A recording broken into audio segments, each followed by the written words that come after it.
Welcome back to the channel. We're back at it again with another video covering the various Easter eggs and references in Project Zomboid. This time, along with some of the Easter eggs that I have found, there are some sprinkled in here that some of you pointed out in my last video. I want to go ahead and say thank you for all of those who commented on my last video pointing out the various Easter eggs in the game. While all of them are not in this video, I am still looking to confirm some of them, and as soon as I do, I'll put them in a future video.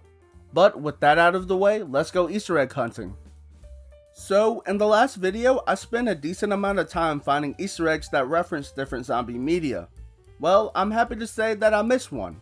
As pointed out by Arepassandswering, there is a reference to the author of the book, World War Z. Here you can find the Brooks Public Library of Louisville. This is a reference to March Brooks. Just like any library, you can find tons and tons of books in here, and I like to think one of the books you can find in here is World War Z.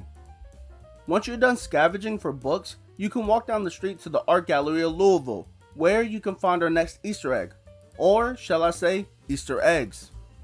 This was briefly in my last video, but I didn't talk about it, so I thought I would give it some time in the spotlight. The gallery has tons of references to art that we can find in a real world. For instance, you can find this painting right here, which is a reference to the painting, The Scream. I briefly showed this next one in my last video, but here in the gallery, you can find this painting, which is supposed to be Girl with the Pearl Earring. That's not all. You can find multiple statues in the museum, and the most famous one you can find is the Statue of David. You can also find a few paintings by Van Gogh, including a self-portrait, the painting titled Sunflowers, and one of his most famous pieces, Starry Night. Another famous piece that you can find in the gallery is Stan Chick, which depicts a Polish jester.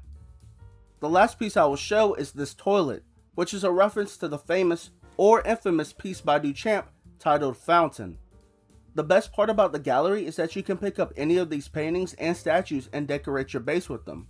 There are a lot more references to real life art in this gallery, so you can go and try to find them if you want to, but we have a lot more Easter eggs to talk about. To the east of the art gallery, you can find a building called the Eugene Rayburn building. After some digging, it looks like this is a reference to Eugene Rayburn, a character in Charles Dickens's book, Our Mutual Friend.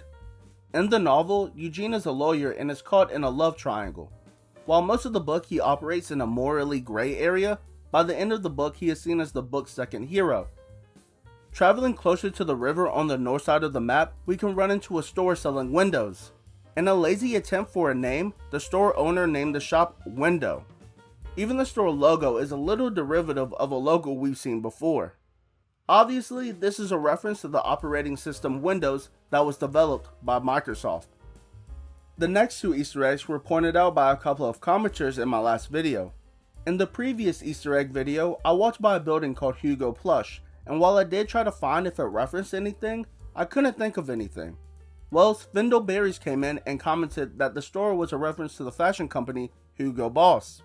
I don't know why that escaped me, because it was so obvious once it was pointed out. So thanks to SvendleBerries for the help. The next Easter egg is not as straightforward as that one, and good chances are that very few players will actually find this in one of their playthroughs. In the Louisville Cemetery, you can come across this mausoleum. Well, if you just so happen to have a sledgehammer and walk into the mausoleum, you can destroy these metal walls. If you do so, behind one of them you can find this pallet of gold bars. This is a reference to the movie The Good, the Bad, and the Ugly.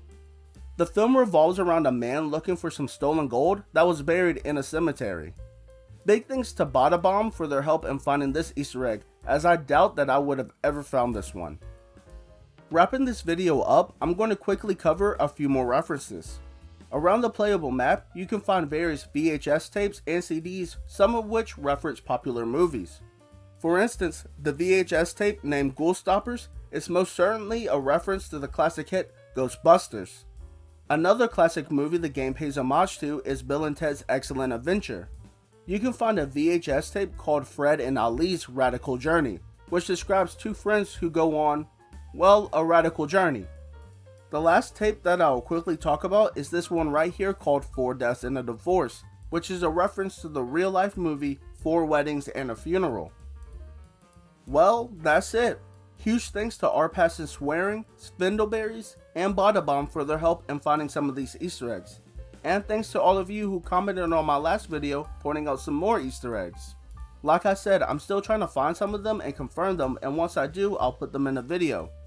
But if you know about any more Easter eggs, make sure you tell me about them in the comments. And if you haven't seen my last video on the topic, make sure you do so. I am working on one more Easter egg video, but I can always do more if that's what y'all want. Anyways, thanks for watching the video. Leave a like and subscribe if you want to, and if not, that's okay. Keep on surviving, and have a good one.